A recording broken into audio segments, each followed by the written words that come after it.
ونؤمن به ونتوكل عليه ونعوذ بالله من شرور أنفسنا ومن سيئات أعمالنا من يهده الله فلا مضل له ومن يضلل فلا هادي له وأشهد أن لا إله إلا الله وحده لا شريك له وأشهد أن محمدا عبده ورسوله أما بعد. கண்ணியத்திற்குரிய எல்லாம் வல்ல அல்லாஹ் ஜல்ல ஷானஹு தஆலாவின் நல்லடியார்களே, அல்லாஹுடைய பேரருளால் அவனுடைய அருள்மறை குர்ஆன் அருளப்பட்ட புனிதமிக்க இந்த மாதத்திலே இரண்டாவது நாளில் நாம் எல்லாம் இங்கே குழுமி இருக்கிறோம். நேற்றைய தினம் உங்களுக்கு அறிவிக்கப்பட்டது போல ஈமானுடைய கிளைகளை பற்றி இன்று முதல் நாம் அறிந்து கொள்ளவிருக்கிறோம். ஈமானுடைய முதலாவது கிளை அல்லாஹ்வை நம்புவது என்பதையும், அல்லாஹ்வை எப்படி நம்புவது என்பதைத்தான் சென்ற வருடம் ஒரு மாதம் ரமலான் முழுவதும் விளக்கி இருக்கிறோம் என்பதையும் நேற்றைய முன்னிலையில் உங்களுக்கு குறிப்பிட்டிருக்கிறோம். எனவே இன்றைய தினம் ஈமானுடைய இரண்டாவது கிளையாக இருக்கக்கூடிய வானவர்களை, மலக்குமார்களை நம்புவது என்பதை அறிந்து கொள்ளவிருக்கிறோம். நாம் அல்லாஹ்வை எப்படி நம்புகிறோமோ அதுபோலவே அல்லாஹ் மலக்குகள் என்ற ஒரு படைப்பை படைத்திருக்கிறான். மனிதர்களுக்கு முன்னதாகவே அவன் மலக்குகளை படைத்திருக்கிறான். அப்படி ஒரு படைப்பு இருக்கிறார்கள் என்பதை நாம் கண்டிப்பாக நம்பி ஆக வேண்டும். இல்லைன்னா அவன் இஸ்லாமிய வட்டத்தில் இருக்க முடியாது. இதெல்லாம் சேர்த்து நம்புறதுக்கு பேர் தான் இஸ்லாம். அல்லாஹ்வை நம்பணும். அல்லாஹ் வானவர்கள் ஒரு படைப்பை படைத்திருக்கிறான் என்பதையும் சேர்த்து நம்ம நம்ப வேண்டும்.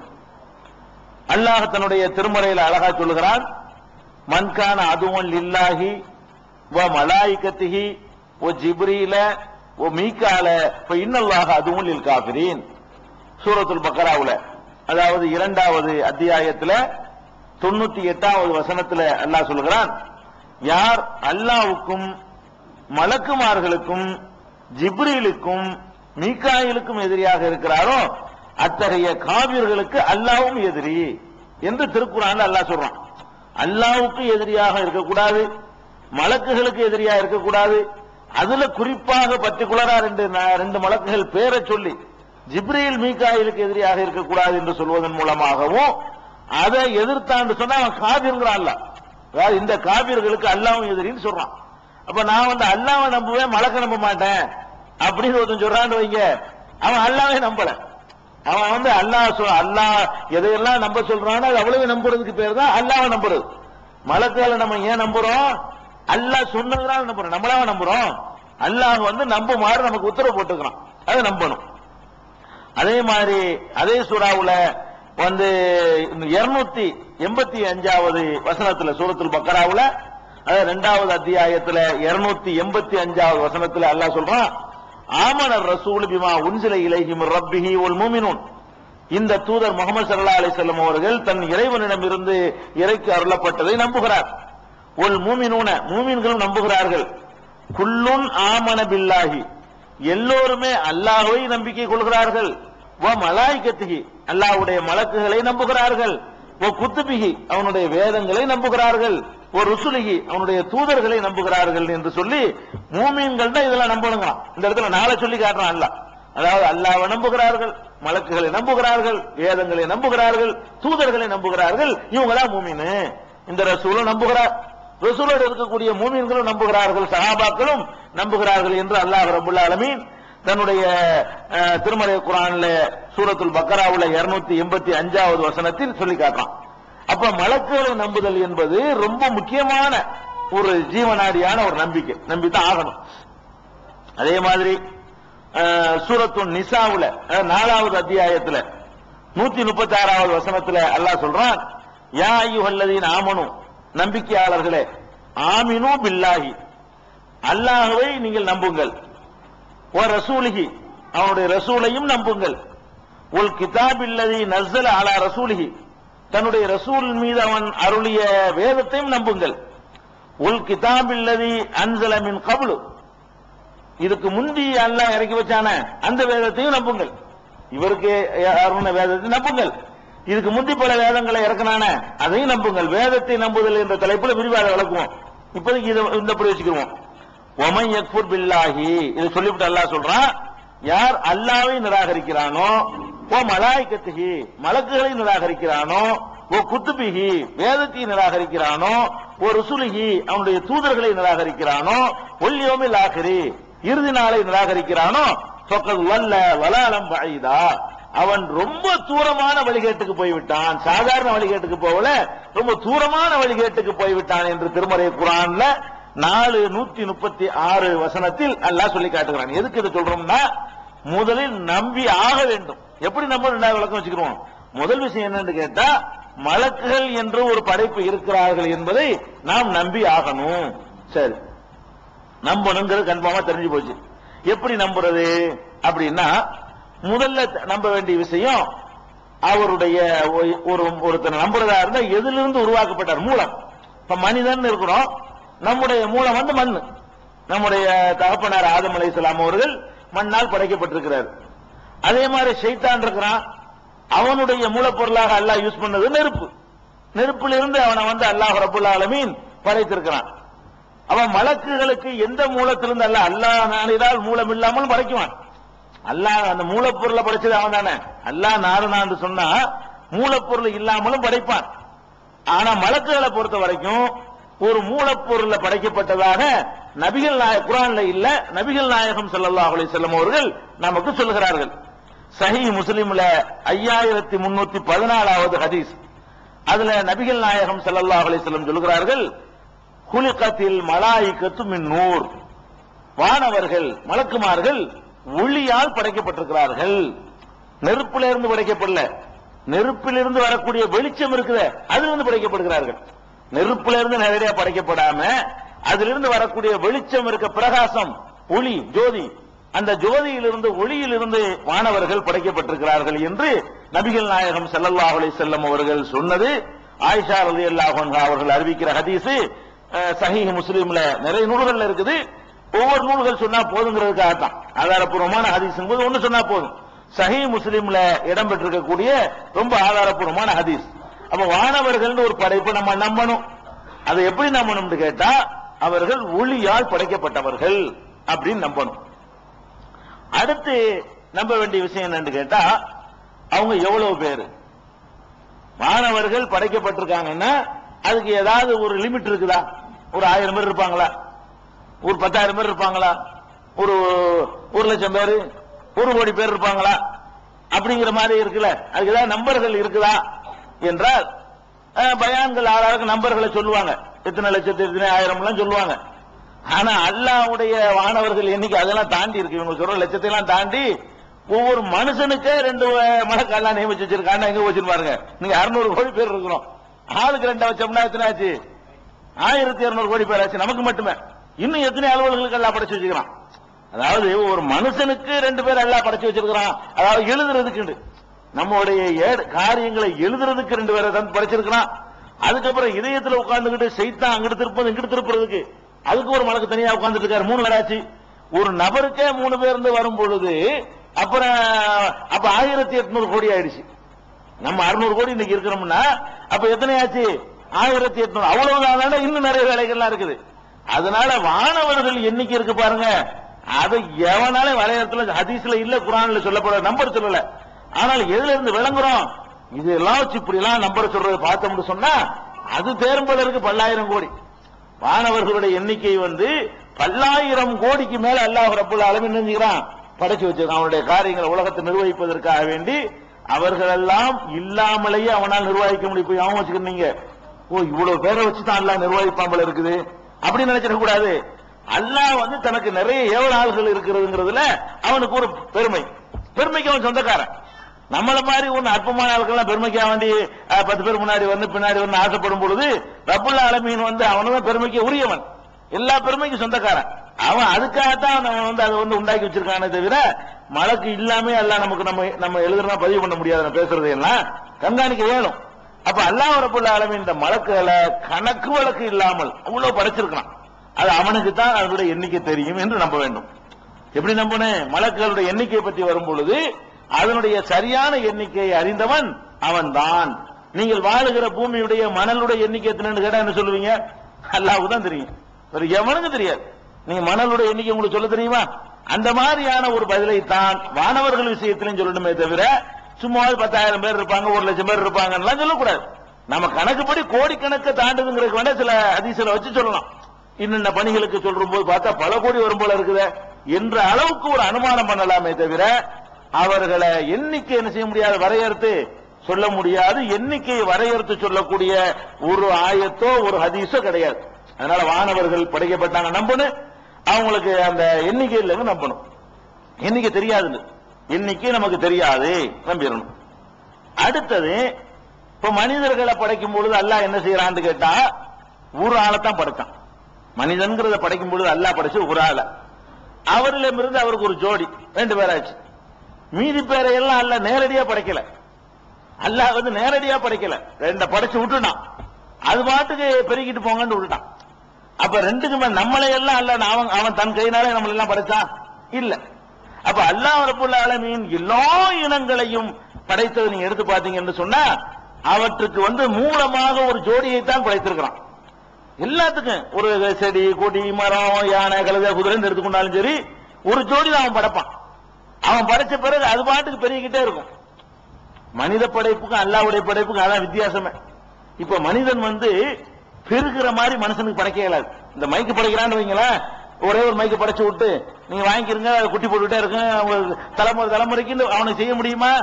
மனிதன் படைக்கிறது ஒவ்வொன்றையும் தனித்தனியா படைச்சே ஆகணும். அவன் படைச்ச படைப்புகள்ல மட்டும்தான் அது வந்து பெருகும். பெருகிற மாதிரி அவனுக்கு தான் படைக்கும். பெருகாமையும் படைக்குவான், சூரியன் மாதிரி குட்டி போடாதையும் படைக்குவான். ஆனால் பெருகிற மாதிரி படைக்கிறது மனுஷனுக்கு முடியாது. மனுஷனுக்கு என்ன செய்ய முடியாது? அல்லாஹ் வந்து இப்படியும் படைக்குவான், பெருகிற மாதிரியும் படைக்குவான். அப்ப உயிரினங்கள் எல்லாத்தையும் அல்லாஹ் எப்படி படைச்சான்னு கேட்டா அதுகளா பெருகிற மாதிரி விட்டு போயிட்டான். ஒவ்வொரு ஜோடியை படைச்சிட்டு அதற்குரிய புரோகிராம்களை உள்ள அமைச்சு எல்லா சிஸ்டம் பண்ணி வச்சு விட்டுட்டான் அவன் பாட்டுக்கு. அந்த புரோகிராம் பிரகாரம் அது பாட்டு பெருகிட்டே இருக்குது. இது இப்படி படைச்சான். மலக்குகளை பொறுத்த வரைக்கும் எல்லாரையுமே நேரடியா படைச்சான். ஏன்னு கேட்டா அவங்கள ஆணை இல்ல பெண்ணு கிடையாது, எல்லாத்தையும் ஜோடியா படைச்சேங்கிறான்ல. எல்லாம் ஜோடி, தாவரங்கள்ல கூட ஜோடிங்கிறான்ல. மின்குள்ளி செய்யும் ஹலக்னா ஜௌஜைனி, ஒவ்வொரு பொருளையும் ஜோடிகளை படைத்திருக்கிறோம். சுப்ஹானல்லதி ஹலக்கல் அஸ்வாஜ குல்லஹா மிம்மா தும்பித்துல் அர்லு வ மின் அன்ஃபுஸிஹிம் வ மிம்மா லா யஅலமூன். அவன் தான் தாவரங்கள்ல கூட ஜோடியை படைச்சான், உங்கள கூட ஜோடியை படைச்சான். நீங்கள் அறியாத இடத்துல எல்லாம் ஜோடியை படைச்சிருக்கிறேன் குர்ஆன்ல அல்லாஹ் சொல்லி காட்டுறான் யாசின் சூராவுல. அப்ப வந்து எல்லாத்துலயும் ஜோடியை படைச்சிருக்கான். மரங்கள்ல ஆண் பெண் இருக்குது, காய்கறிகள்ல ஆண் பெண் இருக்குது, வித்துக்கள்ல ஆண் பெண் இருக்குது. அதுதான் பெருகவும் செய்யுது. ஆனால் இதெல்லாம் அப்படி படைச்சு விட்டுட்டு போயிட்டான், அதான் பெருகிட்டு இருக்குது. மலக்குகளை பொறுத்த வரைக்கும் எத்தனை பேர் இருக்கிறாங்களோ அத்தனை பேரையும் அவனே தான் படைக்க வேண்டியிருக்கு. ஏன் அதுல ஜோடியை படைக்கல? ஒன்னும் ஆம்பளை பொம்பளை இருந்ததுக்கு பெருகு மலக்குகள்ல தான் அது இல்லைன்னு மறுத்துறான் அல்லாஹ். அல்லாஹ் ரப்பல் ஆலமீன் வந்து மலக்குகளை பொறுத்த வரைக்கும் என்ன சொல்றான்னு கேட்டா அவங்க ஆம்பளையும் இல்ல பொம்பளையும் இல்ல. ஜிப்ரீல் இருக்கார், அவர் ஆம்பளையா இல்ல பொம்பளையா இல்ல. ஆம்பளை பொம்பளை இல்லைன்னு அவர் மட்டும் தான் இருப்பாரு. அவரிடமிருந்து ஜிப்ரீலுக்கு மகன் இருக்க மாட்டார், ஜிப்ரீலுக்கு பாப்பா இருக்க மாட்டார். அப்ப வந்து ஆணும் இல்ல பெண்ணும் இல்லைன்னா அவ்வளவுதான். அப்ப ஜிப்ரீல் தனியா தான் படைக்க வேண்டியிருக்கு, மீகாயில் தனியா தான் படைக்க வேண்டியிருக்கு, ஒவ்வொரு ஆளையும் தனித்தனியாக உருவாக்க வேண்டியிருக்கு. அப்படிதான் அல்லாஹ் ரப்பல் ஆலமீன் உருவாக்கி இருக்கிறான். ஆணும் இல்லை பெண்ணும் இல்லை என்பதை வந்து பல இடங்கள்ல அல்லாஹ் வந்து அதை என்ன அவங்களுடைய கேரக்டர் நம்ம தெரிஞ்சுக்கணும். மலக்குகள் என்று சொன்ன உடனே அது 2 விஷயங்கள் நம்ம தெரிஞ்சுக்கிற போறோம். ஒன்னு அவங்களுடைய அந்த மூலம் கேரக்டர் அதுகளை தெரிஞ்சுக்கணும். 2வது அவர்களுக்கு கொடுக்கப்பட்டிருக்கிற அலுவல்கள் என்னென்ன வேலைக்காகலாம் படைக்கப்பட்டிருக்கிறார்கள் என்பதை 2வது தெரிஞ்சுக்கணும். அந்த கேரக்டர்ல தான் ஃபர்ஸ்ட் வந்து அவங்களுடைய மூலம் வந்து 100 ஒளி பிரகாசம், அது தெரிஞ்சுக்கிட்டோம். எண்ணிக்கை கணக்கு இல்லைன்னு தெரிஞ்சுக்கிட்டோம். அடுத்து தெரிஞ்சுக்கிற வேண்டிய என்னன்னு கேட்டா அந்த காலத்துல வந்து மக்காவுல இருந்த காபிர்கள் இருக்காங்கல்ல, அவங்க வந்து மலக்குகளை நம்புனாங்க. அவங்க என்ன பண்ணாங்க, மலக்குகள் நம்ம நம்புற மாதிரி இந்த மலக்குகளை நம்புனாங்க. ஆனா எப்படி அவங்க நம்புனாங்கன்னு கேட்டா மலக்குகளை பெண் தேவதைகள், மலக்குகளை என்ன சொன்னாங்க, பெண் தேவதைகள் நம்பினாங்க. தேவதைகள் மட்டும் நம்பல, அல்லாஹ்வுடைய பொம்பளை பிள்ளைங்க. மலக்குகள் அவங்க என்ன பண்ணாங்க, அல்லாஹ்வுடைய பொம்பளை பிள்ளைங்கன்ட்டாங்க. அல்லாஹ்வுக்கு பொம்பளை பிள்ளை மேல ஆசைப்பட்டு நிறைய பொம்பளை பிள்ளை எல்லாம் படைச்சு வச்சிருக்கான். படைச்சு வச்சிருக்கான்னு சொல்ல, பெத்து வச்சிருக்கான்னு சொல்லணும் அப்படின்னு சொல்லிக்கிட்டு இருந்தாங்க. அல்லாஹ் வந்து அதை மறுக்கிறான். சூரத்து ஜுஹ்ருஃப்ல, அதாவது 43வது அத்தியாயத்துல 19வது வசனத்துல அல்லாஹ் சொல்றான், வஜஅலுல் மலாயிகத அல்லதீனஹும் இபாதுர் ரஹ்மானி இனாஸா, அல்லாஹ்வுடைய அடியார்களாக இருக்கிற வானவர்களை பெண்களாக இவர்கள் ஆக்கிவிட்டார்கள். அல்லாஹ்வுடைய அடியார்களாக இருக்கிற வானவர்களை பெண்கள் என்று இவர்கள் சொல்கிறார்கள். அஷஹிது ஹல்கஹும், அவர்களை படைக்கும் போது பார்த்துக் கொண்டிருந்தார்களா இவர்கள்?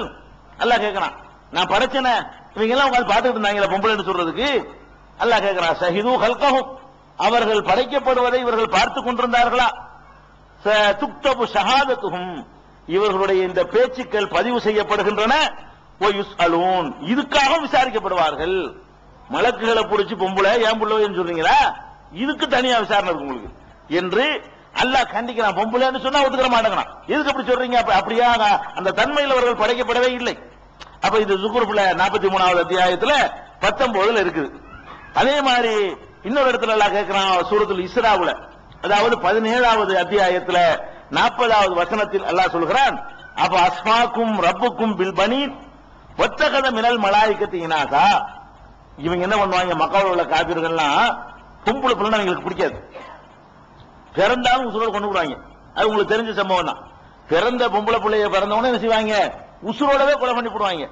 ஆம்பளை பிள்ளை இருந்தா தான் ஒரு சந்தோஷம். பொம்பளை பிள்ளை பிறந்த செய்தி கேட்டா மூஞ்சிலாம் கருத்து போயிடும். என்ன பொம்பளை பிள்ளை பிறந்துருச்சு, என்னமோ பெரிய கேவலம் ஏற்பட்ட மாதிரி, ஒரு அசிங்கமான வேட்டியா வந்தவன அசிங்கப்படுவான சபையில, அந்த மாதிரி பொம்பளை பிள்ளை பிறந்த செய்தியை கேட்டு அசிங்கப்படுவாங்க. எனக்கு பொம்பளை பிள்ளை பிறந்துருச்சு. இதா புஷ்ஷிர அஹதுஹும் பில் உன்ஸா வல்ல வஜ்ஹுஹு முஸ்வத்தா, அவர்களில் யாருக்காவது பெண் குழந்தை பிறந்த செய்தி சொல்லப்பட்டால் அவனுடைய முகம் கருத்து விடுகிறது. யதவாரா மினல் கௌமி மின் சூஇ மா புஷ்ஷிர பிஹி, இந்த செய்தியை கேட்ட உடனே சமுதாயத்திலிருந்து மறைந்து வாழ ஆரம்பித்து விடுகிறான். பொம்பளை பிள்ளை பிறந்துட்டா சீக்கிரம் போக முடியாது, கேள்வி பண்ணுவாங்க, இதுக்காக மறைஞ்சு வாழ ஆரம்பிச்சிருவான் என்று அல்லாஹ் சொல்லி காட்டுறான். அப்ப அதை கேட்கிறான், அல்லாஹ் கேட்கிறான், எப்படி கேட்கிறான் பாருங்க.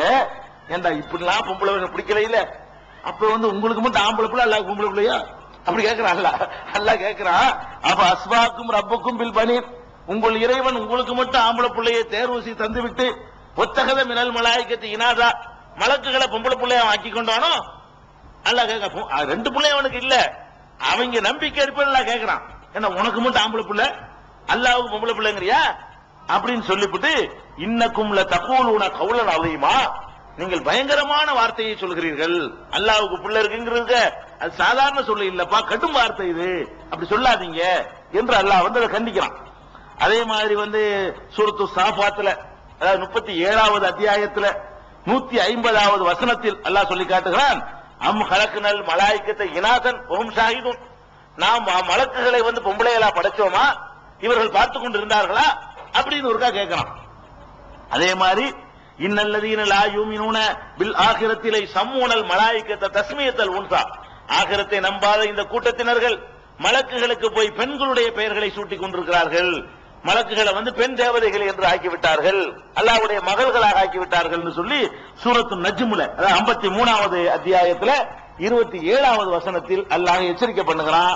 அதனால அல்லாஹ்வுக்கு மலக்குகள் என்ன இல்ல, புள்ளே கிடையாது. இதுல பெண்கிறது மறுக்கிறதுனால ஆம்பளை பிள்ளை அந்த ஆம்பளை வழங்கிட கூடாது. இவங்க ஆம்பளையா இருந்தா பொம்பளை வேணும், பொம்பளையே இல்லன்னு அடிச்சுட்டா ஆம்பளை இல்லைன்னு அர்த்தம். எப்போதுமே ஒரு சைடு அடிச்சுட்டு வைங்க, இன்னொரு சைடு அடிபட்டு போயிடும். அதாவது பெண்கிறதே பேசக்கூடாது அப்படின்னா என்ன அர்த்தம், ஆணும் இல்லைன்னு அர்த்தம்.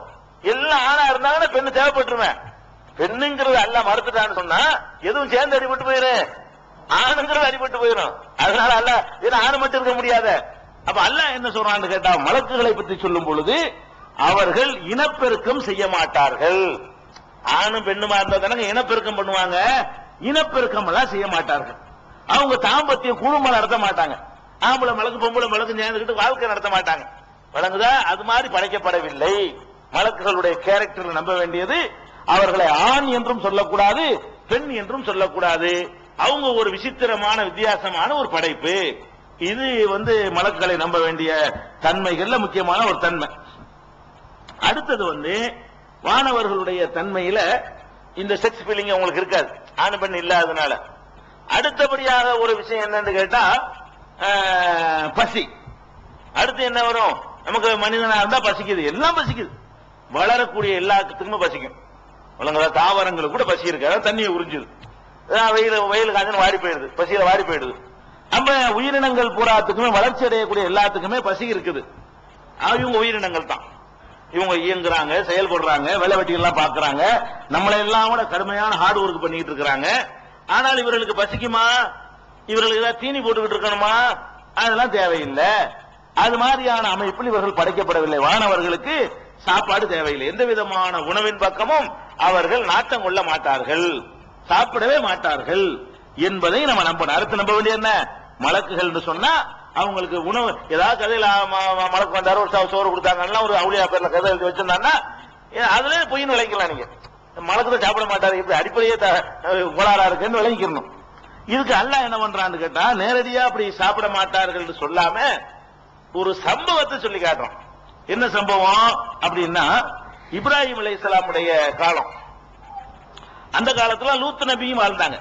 இப்ராஹிம் நபியும் லூத் நபியும் ஒரே காலத்தில் வாழ்ந்த ரெண்டு நபிமார்கள். இப்ராஹிம் நபி ஒரு பகுதிக்கும் லூத் நபி இன்னொரு பகுதிக்கும் அனுப்பப்பட்டிருந்தாங்க. பக்கத்து பக்கத்தில் உள்ளது, ரொம்ப தூரம் எல்லாம் கிடையாது.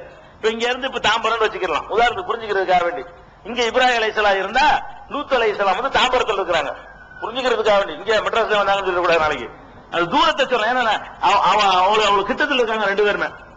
அப்ப லூத் நபி சமுதாயத்தில் உள்ளவங்க ரொம்ப தீமையான காரியங்கள் செய்து ஓரின சேர்க்கையில் ஈடுபட்ட காரணத்தினால அல்லாஹ்வுடைய கோப பார்வைக்கு ஆளாகி அவர்களை அல்லாஹ் அழிக்க நினைக்கணும்.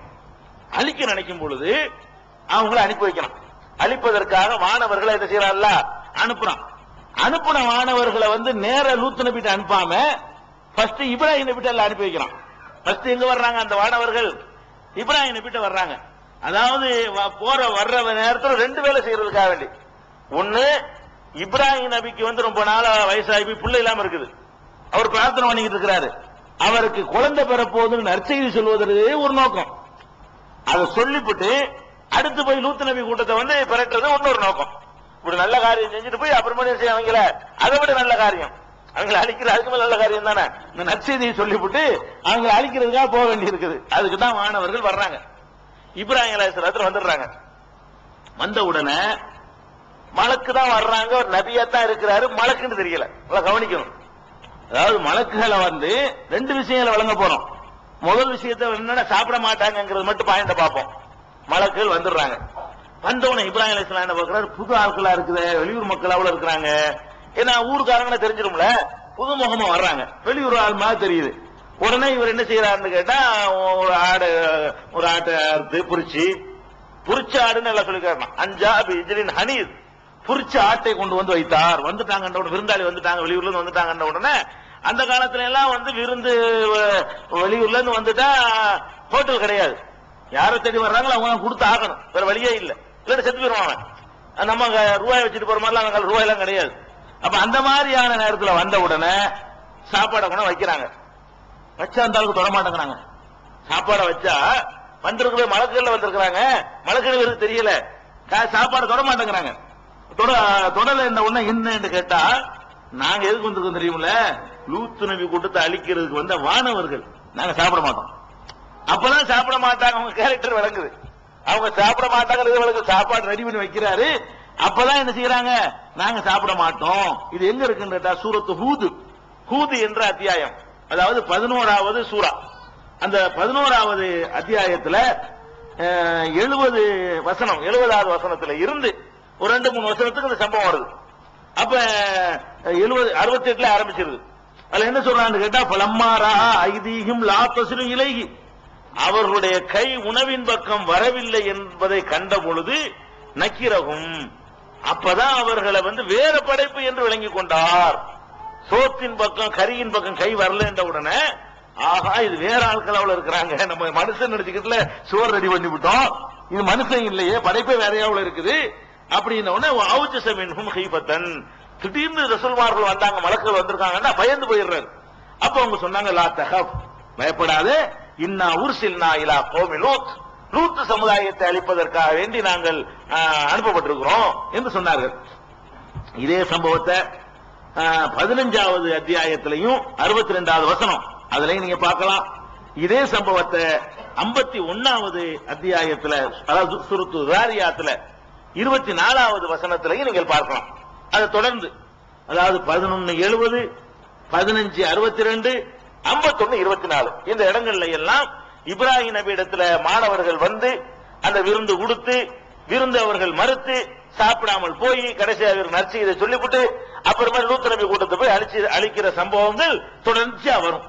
அப்ப இதுல நம்ம என்ன வழங்குறோம்னு கேட்டா, இந்த வானவர்களாக இருக்கக்கூடியவர்களுக்கு வந்து நம்ம சாப்பிடுற உணவு கிடையாது, சோறுலாம் சாப்பிட மாட்டாங்க. அதெல்லாம் இல்லாமலே இயங்க முடியும். நம்ம வந்து நம்ம இன்னைக்கு கூட நம்ம உலகத்துல பாக்குறோம், ஒரு கம்ப்யூட்டர்னா அதுக்கு பவர் வேண்டி இருக்கு, கரண்ட் வேண்டி இருக்கு, அது மாதிரியான உணவு, சோறு இல்லாம வேற மாதிரி உணவு இருக்குல்ல. அல்லாஹ் வந்து அந்த சக்தியை வந்து அவனுடைய புறத்திலிருந்து கொடுப்பான். இன்னைக்கு எல்லாம் சோலார் சிஸ்டம்ல இயங்கக்கூடிய எத்தனையோ பொருளை மனுஷன் கண்டுபிடிக்கிறான். சோலார்ல இருந்து சக்தியை எடுத்துக்கொண்டு அதுல இருந்து இயங்கக்கூடிய எல்லாம் கண்டுபிடிக்கிறான். படைச்ச ரப்புல் ஆலமீனுக்கு அதெல்லாம் நம்ம கஷ்டம் கிடையாது. அந்த பவர் இல்லாம கூட எங்க செய்யலாம்.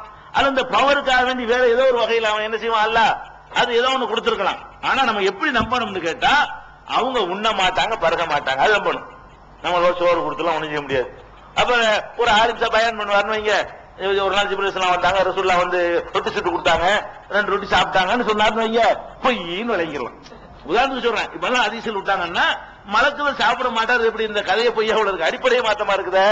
மலக்குன்னு சாப்பிட மாட்டாரு, மலக்கு சாப்பிட்டாருங்கிற மாதிரியான கிஸ்ஸாக்கள் வந்துச்சுன்னு சொன்னா அதெல்லாம் பொய் நீங்க விளைக்கலாம், நீங்களே தீர்மானிச்சுக்கலாம். மலக்குன்னு சாப்பிடக்கூடாது, அது ஒரு முக்கியமான அம்சம். அடுத்தது என்னன்னு கேட்டா, எந்த ஒரு பொருளா இருந்தாலும் சரி அதுக்குன்னு ஒரு ஓய்வு இருக்கணும். ஒரு குறிப்பிட்ட காலத்துக்கு அது உழைக்கும், அப்புறம் கலந்து போயிடும். மனுஷன் இந்த மாதிரி பொருள்களா இருந்தா கூட என்ன செய்யும், குறைஞ்சு. மனுஷன் மட்டும் கிடையாது, இப்ப நம்ம 25 வருஷத்துல உழைச்ச மாதிரி 40 வருஷத்துல உழைக்க முடியுமா? 40 உழைச்ச மாதிரி 80 உழைக்க முடியுமா? நம்ம அப்படி கலந்து போயிடுறோம், சோறு உடைஞ்சிடறோம். சரி, ஒரே காரியத்தை செஞ்சுட்டு இருக்கிறோம், ஒரு மூட்டை தூக்கி இறக்குறோம். எவ்வளவு இறக்கும்? 10 மூட்டைக்கு ஒரு சுறுசுறுப்பு இருக்கும். 11வது மூட்டையில இருந்து ஒரு 10% குறையும். 25வது மூட்டையில அப்படியே 50% குறைஞ்சு போயிடும்.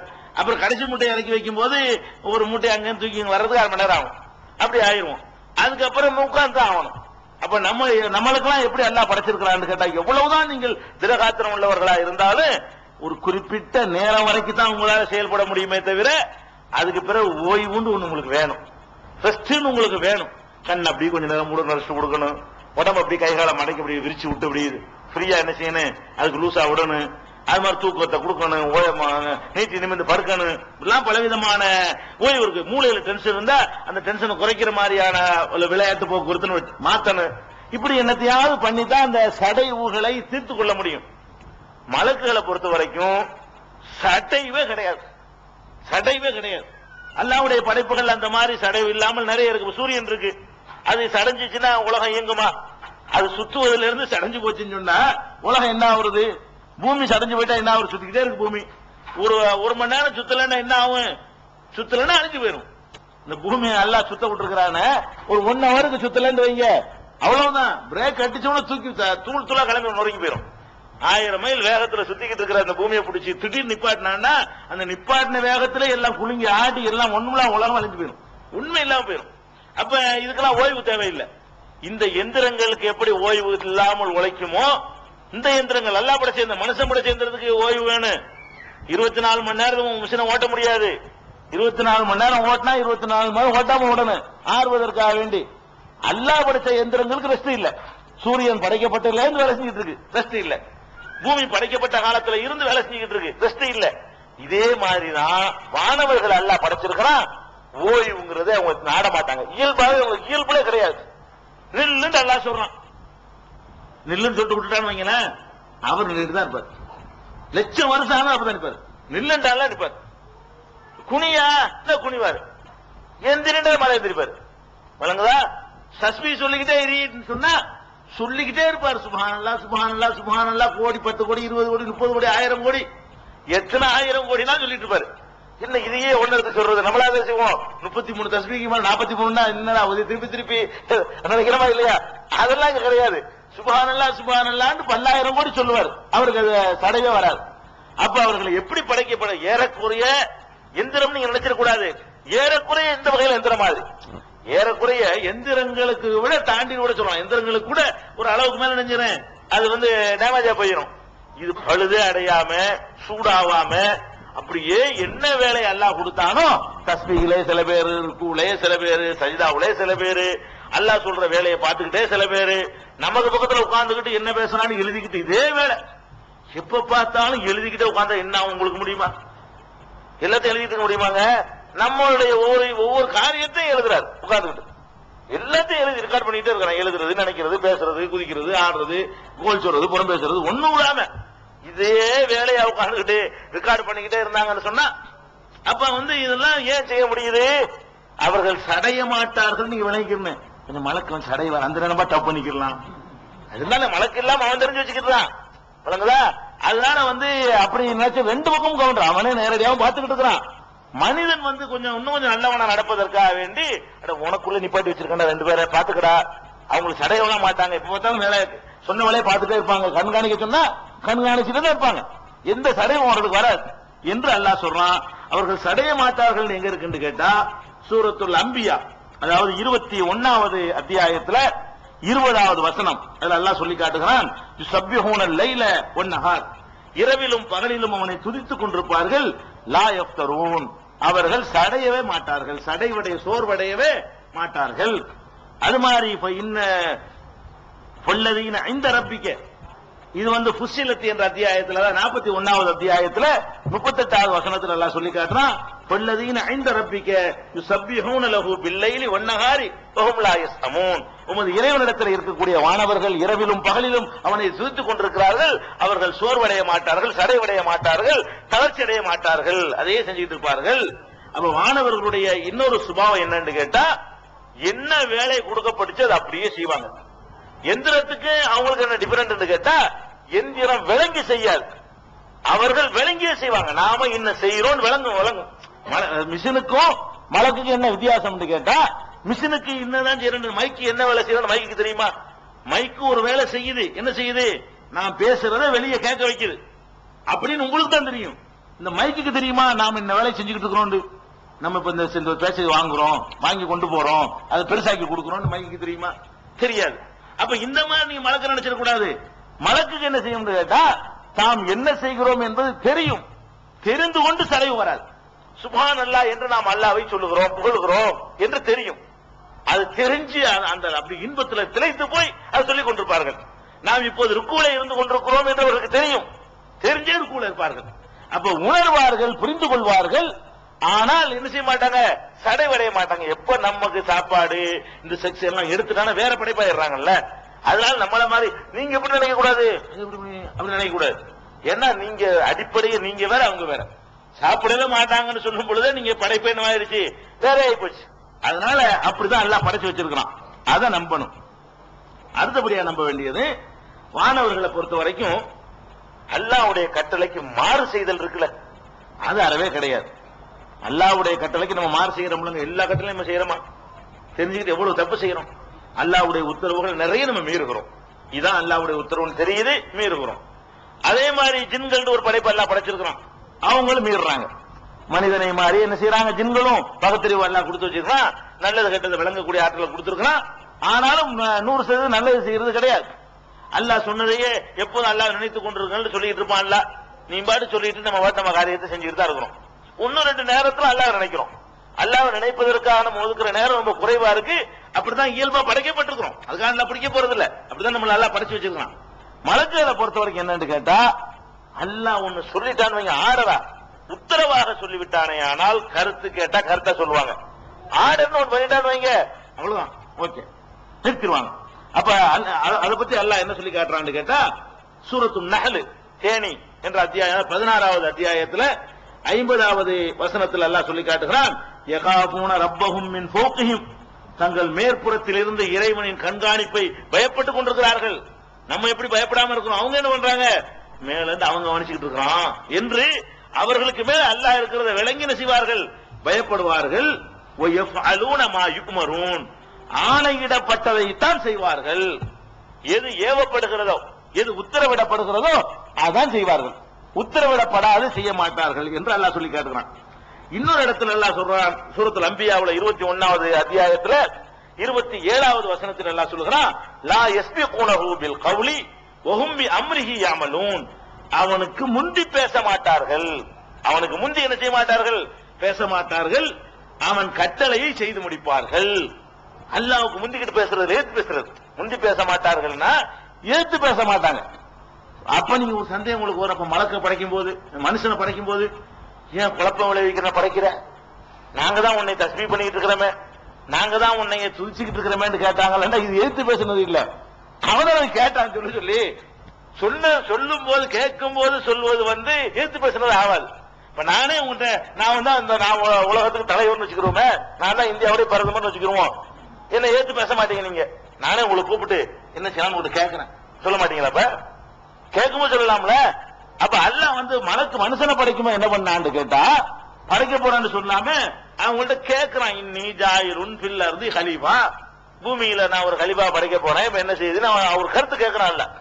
கருத்து கேட்கும் பொழுது கருத்து சொல்வதுதான் அவருக்கு இடப்பட்ட கட்டளை. கருத்து கேட்கும் பொழுது அப்ப என்ன கட்டளை, கருத்து கேட்ட கருத்து எந்த சொல்லணும். அவங்க என்ன பண்றாங்க, நாங்க தான் தஸ்பீஹ் பண்றோமே, நாங்க தான் புகழ்றோமே, இதுக்கு இப்படி ஒண்ணு படைக்கிறேன்னு கேட்டாங்க. கேட்டு நினைச்சுதான் அவ்வளவுதானே, பாரு வேடிக்கை பாரு, உனக்கு தெரியும் எனக்கு தெரியும் பாரு அப்படின்னு சொல்லி அல்லாஹ் வேற படைக்கிறான். சும்மா கேட்டுப்புட்டு அவன் நினைச்சது செஞ்சுக்கிட்டு இருக்கிறான். அப்ப இந்த மலக்குகள் கேட்டது எதிர்த்து பேசணும் நீங்க விளங்கிட கூடாது. எதிர்த்துலாம் பேசல, படைக்கிற முடிவு எடுத்த உடனே அல்லாஹ் எதிர்த்து பேசல. கருத்து கேட்கும் போது கருத்தை சொன்னாங்க. முடிவை எதிர்த்து ஆட்சேபிச்சு பேசல. படைக்கலாமா, நீங்க என்ன கருதுறீங்க, நான் படைச்சிட்டுமா அப்படின்னு அல்லாஹ் கேட்டான்னு அதை புரிஞ்சுக்கணும்.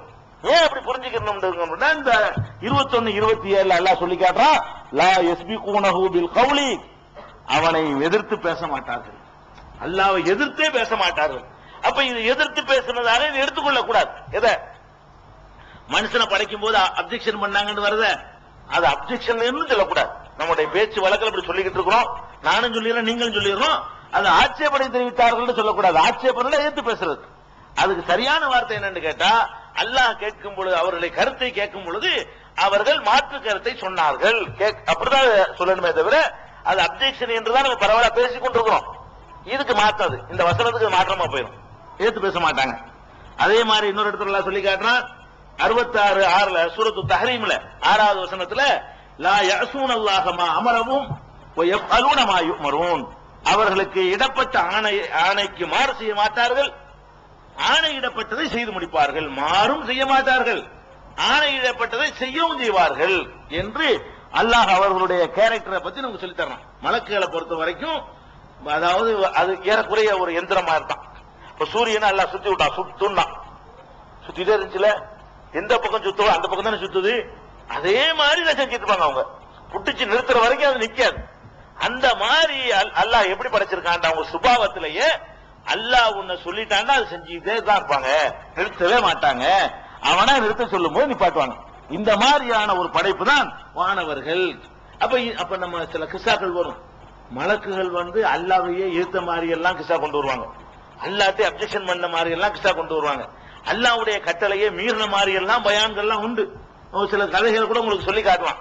என்ன கதை, அல்லாஹ் மனுஷனை படைக்கணும்னு உடனே என்ன செஞ்சானா, மலக்கு ஜிப்ரீல கூப்பிட்டானா, ஜிப்ரீல நான் ஒரு படைப்பு படைக்க போறேன், போய் பூமியில போய் கொஞ்சம் மண் எடுத்துட்டு வா அப்படின்னு சொல்லி அல்லாஹ் என்ன ஜிப்ரீல பிடிச்சி அனுப்பினானா. அவர் வந்தாராம், வந்து பூமியில கொஞ்சம் அள்ளும் போது பூமி ஆட்சேபனை தெரிவிச்சான், ஒரு தம்பிட்டு எடுக்க விட மாட்டான், அது எப்படி நீ என்கிட்ட எடுக்க போற அப்படின்னு சொல்லிட்டு பூமி என்ன செஞ்சான், ஆட்சேபனை பண்ணிச்சான். அவர் இறக்கப்பட்டு நினைச்சிட்டாரு, ஆட்சேபனை பண்ணி திரும்பி போயிட்டாராம். அதுக்கப்புறமேல மீகாயில் நீ போட்டானா அல்ல, அவர் வந்தாராம், இதே மாதிரி பூமி எதிர்ப்பு தெரிவிச்சான், அவரை வீசின கையும் வெறுங்கையுமா போய் சேர்ந்துட்டாராம். மூணாவது மீகாயில் அனுப்பினானா, அவரு இஸ்ராஃபீல, அவர் வந்தாராம், அவருக்கு எடுக்க முடியல, உடல என் பூமி, அவரும் போயிட்டாராம். நாலாவது என்ன, அல்லாஹ் இஸ்ராயேல கூப்பிட்டாராம், நீ போய் எடுத்துட்டு வா அப்படின்னு. அவர் வந்தாராம், பூமி அப்ஜெக்ஷன் பண்ணிச்சான், ஆனா கேட்கலையா, நீ பாட்டுக்கு பண்ணிக்கிட்டு எடுத்துட்டு போயிட்டாராம். அதனாலதான் உயிர் எடுக்கிற வேலை அவர்கிட்ட கொடுத்தான்ல. பாருங்க, இந்த நபிமார்கள் வரலாறுன்னு இந்த அப்துல் ரஹீம் ஒரு புத்தகம் போட்டிருக்காரு, அதுல எடுத்தவனே இதான் அந்த கதை தான் வரும். நபிமார்கள் கசசுல் அம்பியாங்கிறது வேற, அது அவங்க போடுறது இந்த அது திருவல்லிக்கேணி சாவல் அம்பிதால் அது. இது நபிமார்கள் வரலாறு என்று சொல்லி தமிழ்ல, அதுல எடுத்த ஆரம்பமே என்ன, மனிதன் படைக்கப்பட்ட வரலாறு ஸ்டார்டிங் எப்படின்னு கேட்டா 3 மாதம். இப்ப என்ன பார்க்கணும், இதை போய் எழுதி வச்சுக்கிறாங்க, இது அவரு குற்றம் அல்ல, இப்படித்தான் அரபி கிதாபுகள் நிறைய எழுதி வச்சுக்கிறாங்க. குர்ஆன்ல அப்படி கிடையாது. எந்த ரசூலுல்லாஹ் சொல்லவும் கிடையாது. அரபில சில கிறுக்கணும் எழுதி வச்சுக்கிறாங்க. அதை அப்படி எடுத்துக்கிட்டு வாட் பேசுறது. கொஞ்சம் கூட யோசிச்சு பார்த்திருந்தா ஒரு வேலைக்கு அல்லாஹ் வந்து ஜிப்ரீல்ட்ட உத்தரவு போட்டான், மண் எடுத்துட்டு வருதுன்னு வைங்களேன். அவர் அல்லாஹ்வுடைய உத்தரவு பெருசா எடுப்பாரா, மண்ணுடைய உத்தரவு பெருசா எடுப்பாரா? இது பேர் பாருங்க. இந்த ஆயத்து என்ன சொல்லுது? சொன்ன வேலையை செய்வாங்க, மீற மாட்டாங்கன்னு இருக்குது. அவன் சொல்லி விட்டா எடுத்துட்டு வாண்டு. அவன் யாரு எடுத்தா என்ன, யாரு எடுத்தானே எடுத்துட்டு போயிருப்பாரு. இப்படி நடந்து இருந்தா கூட அப்புறம் மண்ணு சொல்லு, மண்ணை தானே பெருசாக்கிட்டாரு இவரு. ஜிப்ரீல் வந்து அல்லாஹ் சொல்ல மீறிட்டு மண்ணு போட்ட உத்தரவு இருக்க பூமி, அந்த உத்தரவு தான் பெருசாக்கிட்டாரு. இது பொய்யா? இது பொய்யும் நல்லா தெரியல உங்களுக்கு. ஜிப்ரீலும் அல்லாஹ்வுடைய உத்தரவை மீறிட்டாரு, மீகாயிலும் அல்லாஹ்வுடைய உத்தரவை மீறிவிட்டாரு, இஸ்ராபீலும் அல்லாஹ்வுடைய உத்தரவை மீறிட்டாரு. முதல் பொய்யா போச்சு. அடுத்த பொய் என்ன? அல்லாஹ் பூமியை படைச்சு விட சொல்றான். பூமி வானத்தை நான் படைத்தோம், படைத்து விட்டு இத்தியா கவ்அன் அவ் கர்ஹன், விரும்பியோ விரும்பாமலோ எனக்கு தான் நீங்கள் கட்டுப்பட வேண்டும் என்று பூமிக்கும் வானங்களுக்கும் உத்தரவு போட்டோம். காலத்தா அத்தைனா தாயின், நாங்கள் உனக்கு கட்டுப்பட்டே தான் நடப்போம் என்று பூமியும் வானங்களும் கூறின என்று அல்லாஹ் சொல்லி காட்டுறான். பூமி அல்லாஹ்வுடைய கட்டளை மீறி இருக்காது. பூமி மறுத்துச்சுக்கிறான். அது ரெண்டாவது பொய்.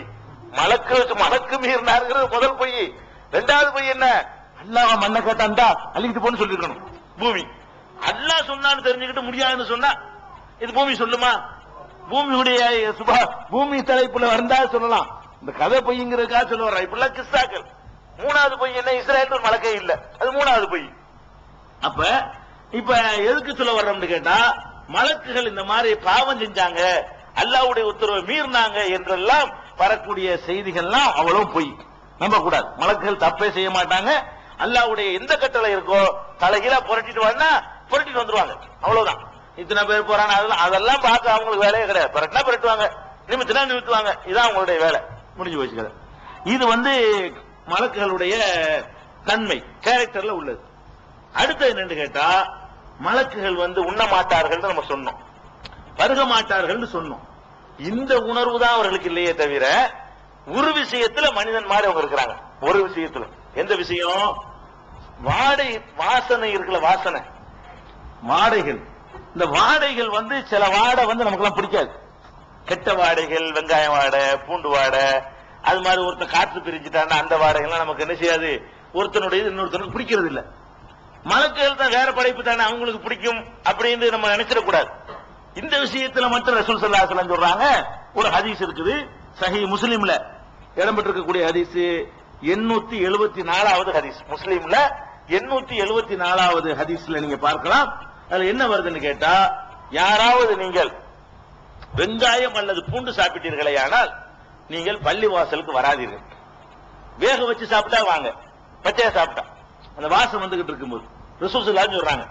அப்ப சொல்லிவிட்டு சொல்றாங்க, ஏன் வர வேண்டாம் என்று சொல்கிறோம் என்றால், இப்ப இன்னல் மலாயிகத்தை தத்தஅஸா மிம்மா யதஅஸா மின்ஹுல் இன்ஸ், மனிதர்கள் எதையெல்லாம் வெறுப்பார்களோ, இயல்புல அந்த அருவருப்பு கொள்வார்களோ, அதில் வானவர்களும் அருவருப்பு அடைவார்கள், மலக்குகளும் அருவருப்பு அடைவார்கள். மலக்குகளுக்கு இந்த வாடையோட பூண்டு வாடை பிடிக்காது, அவங்க சாப்பிடதான் மாட்டாங்களா. அந்த வாடையை பத்தி பிரச்சனை நினைக்க கூடாது.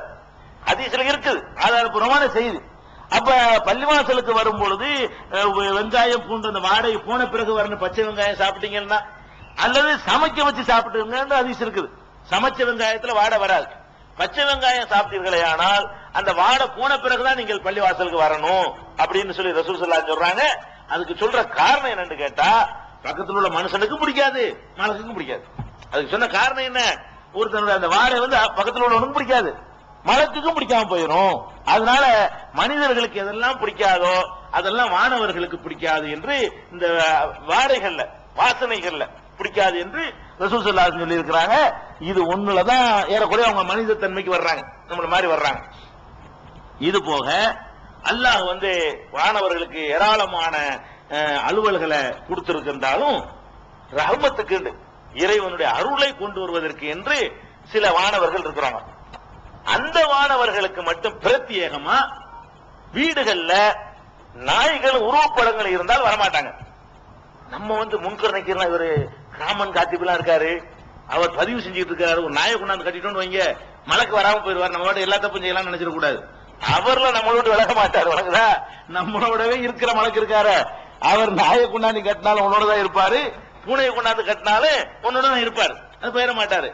ரஹமத்துக்கு என்ற இறைவனுடைய அருளை கொண்டு வருவதற்கு என்ற சில வானவர்கள் மனிதர்களுக்கு தேடி வர்றாங்க. நமக்கெல்லாம் தெரியாது, இறைவனுடைய அருளை கொண்டு வருகிறார்கள். அப்படி வரக்கூடிய வானவர்கள் எந்த வீட்டில் நாய் இருக்கிறதோ, எந்த வீட்டில் உருவப்படங்கள் இருக்கிறதோ, சிலைகளோ படங்களோ இருக்கிறதோ அங்க நுழைய மாட்டார்கள் என்று பெருமானார் ஸல்லல்லாஹு அலைஹி வஸல்லம் அவர்கள் சொல்கிறார்கள் சஹீஹுல் புகாரியில. இது பல இடங்கள்ல, புகாரி எடுத்துக்கிட்டீங்கன்னா 3225வது ஹதீஸ், 3226வது ஹதீஸ், 3322வது ஹதீஸ், 4002வது ஹதீஸ், 5949வது ஹதீஸ், 5958வது ஹதீஸ் புகாரியில. இத்தனை இடங்கள்ல புகாரில வருது, லா தத்குலுல் மலாயிகத்து பைத்தன் ஃபீஹி கல்புன் வலா சூரத்துன். எந்த வீட்டில் நாயும் உருவங்களும் உருவச்சிலைகளும் உருவப்படங்களும் இருக்கின்றனவோ அங்க வானவர்கள், ரஹமத்துடைய வானவர்கள் வரமாட்டார்கள் என்று இருக்கிறது. இன்னும் சொல்ல போனா நபிகள் நாயகம் ஸல்லல்லாஹு அலைஹி வஸல்லம் அவர்கள்ட்ட ஜிப்ரீல் அலைஹிஸ்ஸலாம் அவர்கள் வரேன்னு போனாங்க. மறுநாள் வரல. வரலண்டா மலக்கு கரெக்டா வந்துருவாரு, வாக்கு மீற மாட்டாரு, ஏன் வரலன்னு சொல்லி ரசூல் ஸல்லல்லாஹு அலைஹி வஸல்லம் குழம்பிட்டே இருக்கிறாங்க. அப்ப பார்த்தா வீட்டுக்குள்ள உள்ள ஆளுக்கு நாய்க்குட்டி வளர்க்குறாங்க. நாய்க்குட்டி அது கட்டிலுக்கு கீழே, கைத்து கட்டில படுத்து கிடப்பாங்கல்ல, அது கீழே ஒரு நாய்க்குட்டி ஒண்ணு இருக்குது. இது என்னன்னு கேட்கிறாங்க. நாய்க்குட்டி முதல் வெளியே துரத்துன அது நாய்க்குட்டி வெளியே போனோட ஜிப்ரீல் அலைஹிஸ்ஸலாம் வர்றாங்க. வந்தவன ரசூல் ஸல்லல்லாஹு அலைஹி வஸல்லம் கேட்கறாங்க, ஏன் நீங்க வர்றேன்னு சொல்லிட்டு வரல, லேட்டா வர்றீங்களான்னு கேட்கறாங்க. அப்ப ஜிப்ரீல் அலைஹிஸ்ஸலாம் சொல்றாரு, ஏன் உங்களுக்கு தெரியாதா, நாய்கள் இருக்கிற இடத்துக்கு நாங்கள் வரமாட்டோம் உங்களுக்கு தெரியாதா என்று. ஜிப்ரீல் அலைஹிஸ்ஸலாம் அல்லாஹ்வுடைய ரசூலை பார்க்க வரும்பொழுது இந்த நாய் இருக்கனால வெளியே நின்ட்டாங்க. அப்ப நாய்களை வீட்டுக்குள்ள வரைக்கும் படுக்கையை வச்சு வளர்க்கிற அளவுக்கு நம்ம ஆளுக்கு இருக்கிறாங்க. அது கூடாது. மார்க்கத்தில் அனுமதிக்கப்பட்ட வேலைகளுக்கு வளர்க்கலாம், வெளியே வீட்டு காவலுக்கு வளர்க்கலாம். எங்க வளர்க்கலாம், எங்க தேவை இருக்குதோ, பாதுகாப்பு தேவையா இருக்கணும். நல்ல ஒரு பாதுகாப்பு, திருட்டு பயம்லாம் இல்ல, இந்த பிரச்சனை இல்லைன்னா வளர்க்க கூடாது. அது மாதிரி வயல் வரப்புல பாதுகாக்கிறதுக்காக வேண்டி நாய் வளர்க்கலாம். ஆட்டு பண்ணை, கோழி பண்ணை வச்சிருந்தா அதை ஓனாய் வந்துடாம இருக்கிறதுக்காக வேண்டி அதனுடைய காவலுக்காக வளர்க்கலாம். வேட்டையாடுவதற்காக நாய்களை வளர்க்கலாம். சோவுக்கு வளர்க்கிற நாய் இருக்கு, அதுக்கு தான் தடை. எது தடை? வளர்க்குறாங்க வகையா நாயை பிடிச்சிக்கிட்டு கூடவே போறது, மனுஷனுக்கு கொடுக்குற சாப்பாட்டுக்கு வழி இருக்காது. பக்கத்து வீட்டுல உள்ளவனுக்கு நாய்க்கு வாங்கி கொடுப்பான் பிஸ்கட் ஒரு நாளைக்கு 40 ரூபாய்க்கு. அப்ப அந்த மாதிரி எல்லாம் வளர்க்கக்கூடிய செல்லமாக்கிக்கிறது, படுக்கையில சேர்ந்து படுத்துக்கிறது, இந்த மாதிரி எல்லாம் செய்யக்கூடிய தன்மைகள் இருக்கு பாருங்க. அது மாதிரியான முறையில வளர்த்தால் வானவர்கள் வரமாட்டாங்க. யாராவது வச்சிருந்தீங்கன்னா அல்லாஹ்வுடைய ரஹமத்துடைய மலக்கு தெருவில் நிப்பாட்டுற மாதிரி காவலுக்கு தேவைன்னா காவலுக்கு வளர்க்கலாம். இல்லன்னா ரஹமத்துடைய வானவர்கள் வரமாட்டாங்க. ரசூல் ஸல்லல்லாஹு அலைஹி வஸல்லம் வீட்டுக்கே வரலன்னா பாருங்களேன். இந்த ஹதீஸ் சஹீஹ் முஸ்லிம்ல ரசூலுல்லாஹ் வீட்டுக்கே வரலங்கிற அந்த ஹதீஸ சஹீஹ் முஸ்லிம்ல 3927வது ஹதீஸாக நீங்கள் பார்க்கலாம். ஆங்கிலத்தில் வந்திருக்கு, தமிழ்ல முஸ்லிம் வரல. ஆங்கிலத்தில் பார்த்தா நம்பர்ல பாத்துக்கலாம். இது மலக்குகளுடைய இன்னொரு கேரக்டர். அப்ப அல்லாஹ்வுடைய ரஹமத்தை நம்ம நாடக்கூடியவர்களா இருந்தால் ரஹமத்தை கொண்டு வரக்கூடிய மலக்குகள் இந்த நாய் இருக்கிறனால கொண்டு வராம போயிருவாங்க. நம்ம எவ்வளவு ரஹமத்துக்கு அல்லாஹ்ட்ட துஆ செய்வோம், விளங்குதா? அந்த மாதிரியான ஆர்டர்களை எல்லாம் மலக்குகள் தான், நமக்கு தெரியாது வர்றதெல்லாம் அவங்க தான் கொண்டு வருவாங்க. நம்மளே வரவும் சொல்லிவிட்டு நம்மளே பூட்டை போட்டு வச்சா எப்படி அர்த்தம்? நம்மளே வர சொல்லி கூப்பிட்டு வராங்க, வர சொல்லிவிட்டு வாசல்ல பெரிய பூட்டா போட்டு தொங்க போட்டா அந்த வேலை நடந்துகிட்டு இருக்கு. அதனால நிறைய துஆக்கள் அங்கீகரிக்கப்படுறது இல்ல. ரஹமத்துடைய மலக்குகள் வரும்போது அவங்க வர வேணான்னு விரட்டக்கூடிய அம்சத்தை நம்ம வச்சுக்கிட்டு இருக்கிறோம். அதனால அந்த நாய்கள் வளர்க்கிறது இருக்குமே ஆனால், போட்டாக்கள் உருவங்களை பிரேம் பண்ணி போடுற பழக்கம் இருக்குமே ஆனால் அதெல்லாம் கடாசிடணும். இதனை முஸ்லீம் வீடுகள்ல சர்வ சாதாரண ஒரு அழகுபடுத்தி உருவம் தொங்க விட்டு இருக்காங்க. இது எப்படி உங்களுக்கு மார்க்கத்தில் ஹலாலாகும்? பேப்பர் படிக்கிறீங்க, ஒரு அவசியம் மஜித்துக்கு போட்டீங்க, மரியாதை இல்ல, சரி ஓகே, அதுக்கு அனுமதி இருக்கு. நீங்க பிரேம் பண்ணி பாப்பாவுல இருந்து அம்மாவுல இருந்து சேகல இருந்து யார் யார் படத்தெல்லாம் மாட்டி வைக்கிறீங்களா? இது என்ன மார்க்கத்தில் உள்ளது? அப்ப நான் அல்லாஹ்வுடைய ரஹமத் வேணான்னு நம்ம நினைக்கிறோம். மலக்குகளுடைய ரஹமத்துடைய வானவர்கள் வர வேணாண்டு நாமளே எதிர்க்கிறோம். கவனமா இருந்து கொள்ளணும். சரி, இந்த வானவர்களுடைய நேச்சர், அவங்களுடைய இயற்கையான தோற்றம் எப்படி இருக்கும் அது பார்க்கணும்ல. ஒளியில படைக்கப்பட்டாங்க, சாப்பிட மாட்டாங்க, சோர்வடைய மாட்டாங்க. நம்ம அளவுக்கு பெருசா இருப்பாங்களா? யானை அளவுக்கு இருப்பாங்களா? ஒரு சைஸ் ஒண்ணு இருக்கணும்ல, நமக்கு தெரியாம இருக்கலாம். இருந்தாலும் ஒன்னொன்னுக்கு ஒரு சைஸ் இருக்கு. தெரியாவிட்டாலும் அல்லாஹ்வுக்கு தெரியும். நம்ம மறுமையில பார்க்கும்போது நமக்கு தெரியும், நம்மளும் பார்க்க போறோம், நம்மளுக்கும் தெரியும். அப்ப வானவர்களுடைய அந்த தோற்றம் எப்படிப்பட்டதா இருக்கும் அப்படின்னு சொன்னா, அப்படி ஒவ்வொரு வானவருடைய சைஸ பத்தி நமக்கு வரல. ஒரே ஒரு ஹதீஸ்ல வருது. என்ன வருதுன்னு கேட்டா, நபிகள் நாயகம் ஸல்லல்லாஹு அலைஹி வஸல்லம் அவர்கள்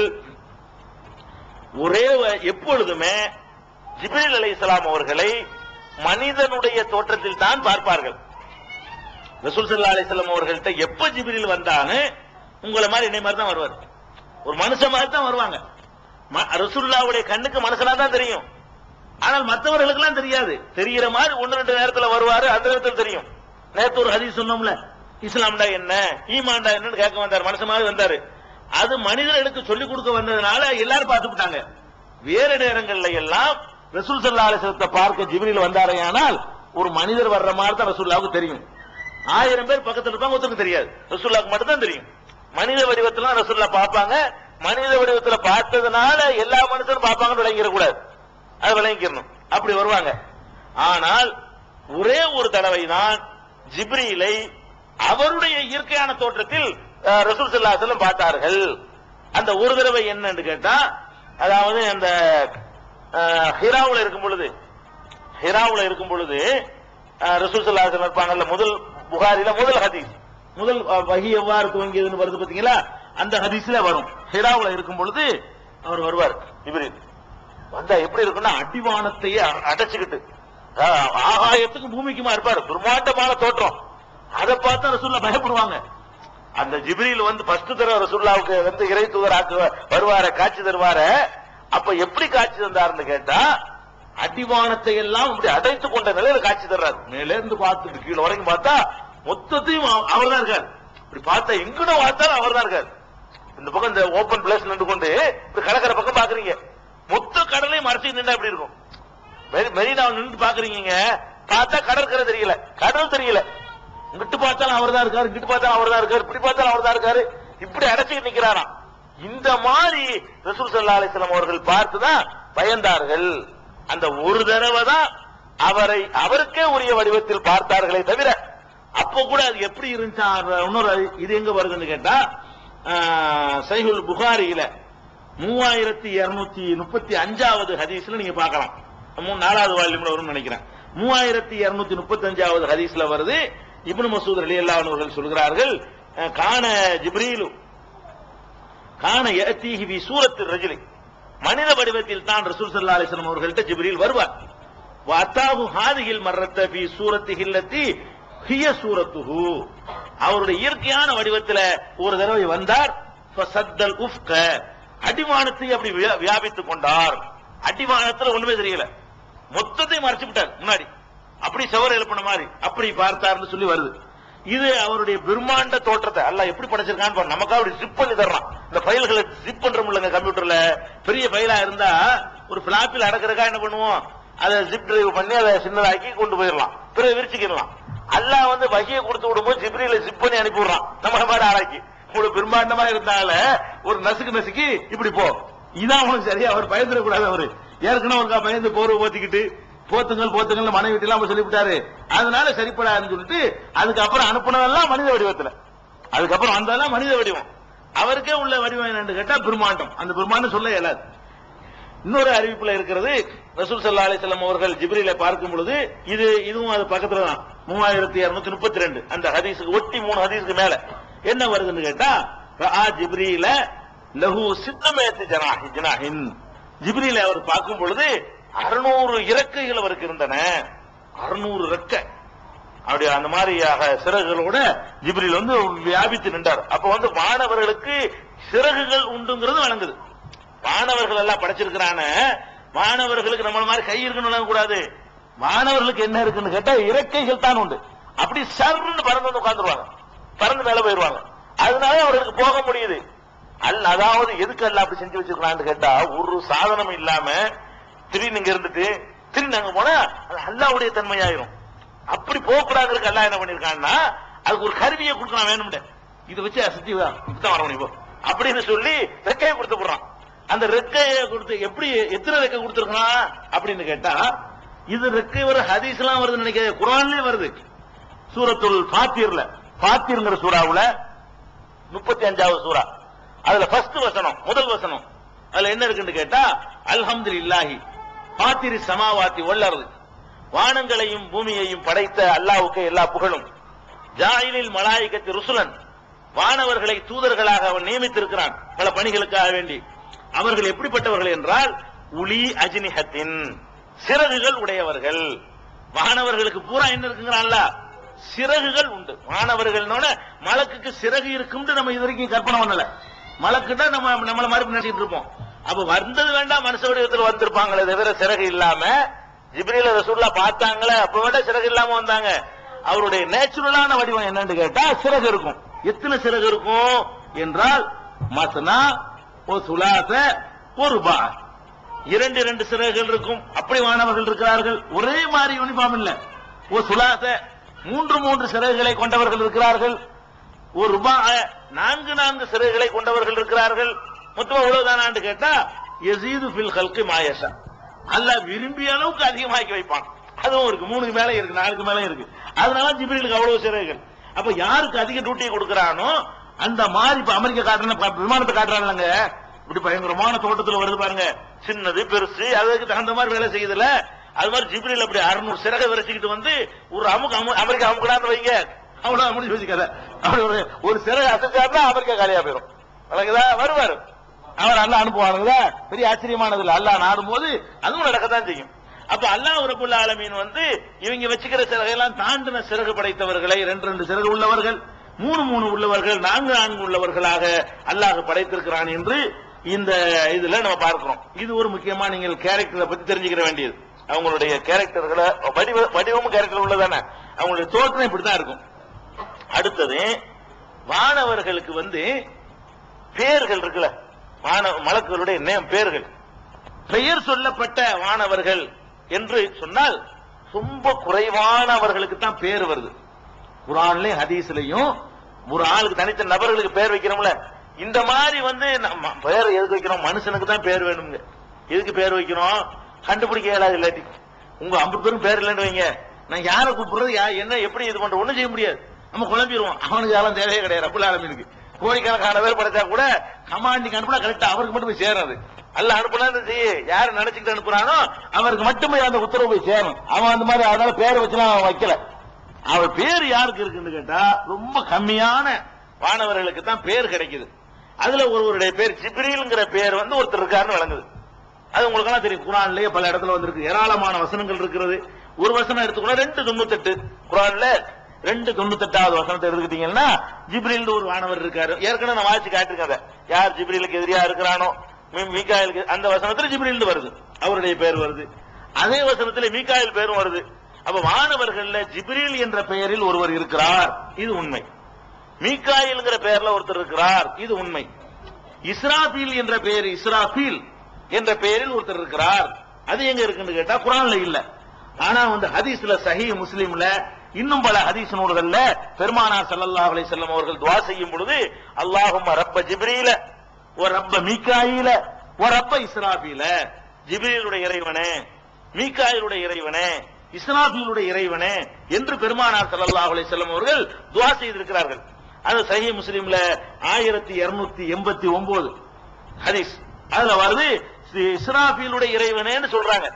அப்ப இஸ்ராபீல் என்ற பெயர்ல வானவர் இருக்காருங்கிறது நமக்கு விளங்குது. ஜிப்ரீல்ங்கிற பேர்ல ஒருத்தர் இருக்காரு, மீகாயில் பேர்ல ஒருத்தர் இருக்காரு, இஸ்ராபீல்ங்கிற பேர்ல ஒருத்தர் இருக்கிறார். அதே மாதிரி நரகம் இருக்குல்ல, அதுக்கு ஒருத்தர் இன்சார்ஜ் எல்லாம் கொடுத்திருக்கான். ஒவ்வொன்னுக்கு ஒரு ஆளை பொறுப்பா போட்டிருக்கிற மாதிரி நரகத்துக்கு நிறைய காவலர்கள் போட்டிருக்கான். அதுல ஒருத்தர் வந்து தலைமை காவலர் இருப்பார் பாருங்க. தலைமை காவலருக்கு வந்து பேரு மாலிக்கு, நரகத்தின் காவலர். மேலாஜிக்கு போகும்போது நான் பார்த்தேன், நரகத்தை நெருப்பு மூட்டிக் கொண்டே இருந்தார். இவர் யார் என்று கேட்டேன். அப்ப ஜிப்ரீல் சொன்னார், இவர்தான் மாலிக்கு காசினுன்னார், நரகத்தினுடைய நிர்வாகி இவர்தான் என்று ஜிப்ரீல் சொன்னார் என்று பெருமானார் ஸல்லல்லாஹு அலைஹி வஸல்லம் மேராஜ் சம்பந்தமான ஹதீஸ்ல குறிப்பா 3239 நீங்க பார்க்கலாம். அதே மாதிரி வந்து புகாரிலே 3236 கூட நீங்கள் இதை பார்க்கலாம். அப்ப இந்த மாதிரி பேர்ல வந்து மாணவர்கள் இருக்கிறாங்க. மாலிக்ங்கிற பேர்ல. சரி, அதே மாதிரி வந்து கபூர்ல கொண்டு நம்ம வச்ச உடனே விசாரிக்க 2 பேர் வருவாங்க. அவர் அது வேலைகள் வரும்போது விரிவா விளைவிக்கிறோம், என்ன டியூட்டி பார்ப்பாங்க. அதுலயும் வரும் ஒருவர் பேரு முன்கரு, ஒருவர் பேர் நக்கீரு, 2 பேர் வந்து உங்களை விசாரிப்பார்கள் என்று திருமதியில இடம்பெற்றிருக்கக்கூடிய ஹதீஸ். அது கூட திருமதி முதல் பாகம் வந்துருச்சு. அதுல நீங்க பார்க்கலாம் 991வது ஹதீஸ். 991 ஹதீஸ்ல 2 மாணவர்கள் இருக்கிறாங்க. உங்க மனுஷன் கேள்விக்கு வருவாங்க. ஒருத்தர் பேர் முன்கரு, ஒருத்தர் பேர் நக்கீர் என்று சொல்லி ஹதீஸ்ல ரசூல் பேர் சொல்றாங்க. முன்கர் என்ற பெயர்ல ஒரு வானவர் இருக்கிறாரு, நக்கீருங்கிற பெயர்ல வானவர் இருக்கிறாரு, அது விளங்குது. அதே மாதிரி செக்டா இப்ப நன்மை தீமைகளை பதிவு செய்யறாங்க பாருங்க, அவர்களுக்கு அல்லாஹ் சேர்த்து ஒரு பேரை கொடுக்கிறான், கிராமன் காத்திபீன், சங்கைக்குரிய எழுத்தர்கள். கிராமன்னா மரியாதைக்குரிய, காத்திபின்னா எழுத்தாளர்கள், மரியாதைக்குரிய எழுத்தாளர்கள் ஒவ்வொரு மனுஷனுக்கு இருக்கிறார்கள் அப்படின்னு சொல்றான். இந்த ரெண்டு பேருக்கு சேர்த்த பேர் என்ன? அது கூட பேருன்னு சொல்ல முடியாது, அது டியூட்டி, அது பதவி, அது பொறுப்பு, அது கூட உங்களுடைய இயற்கையான பேருன்னு சொல்ல முடியாது. இதுதான் பேர்கள் கூறப்பட்ட வானவர்கள். இதை தவிர எந்த ஒரு பேர்லையும் மலக்குகள் நமக்கு தெரியாது. பேர்கள் இருக்கலாம், பேர்கள் இருக்கலாம், எந்த ஒரு பேர்லையும் மலக்குகள் கிடையாது. இந்த பேரை தவிர வேற பேர்கள்ல மலக்கு கிடையாது. இது நீங்க ஞாபகத்தில் வச்சுக்கிறேன்னு. இன்னும் போக இந்த ஹாருக்குமாரத்தை பத்தி ஒரு சொல்லியிருக்காரு, மலக்கான்னு சொல்லிட்டு, அதெல்லாம் வருது, பிந்தி வருது, நானே குறிச்சு வச்சுக்கிறேன், அது வரும் இன்ஷா அல்லாஹ். ஏன்னா மலக்குகளை பத்தி கொஞ்சம் கூட தெரிஞ்சுக்கிறோம், நல்லா தெரிஞ்சுக்கணும். தெரியாத விஷயங்கள் கொஞ்சம் இருக்கனால சொல்ல வேண்டியிருக்கு.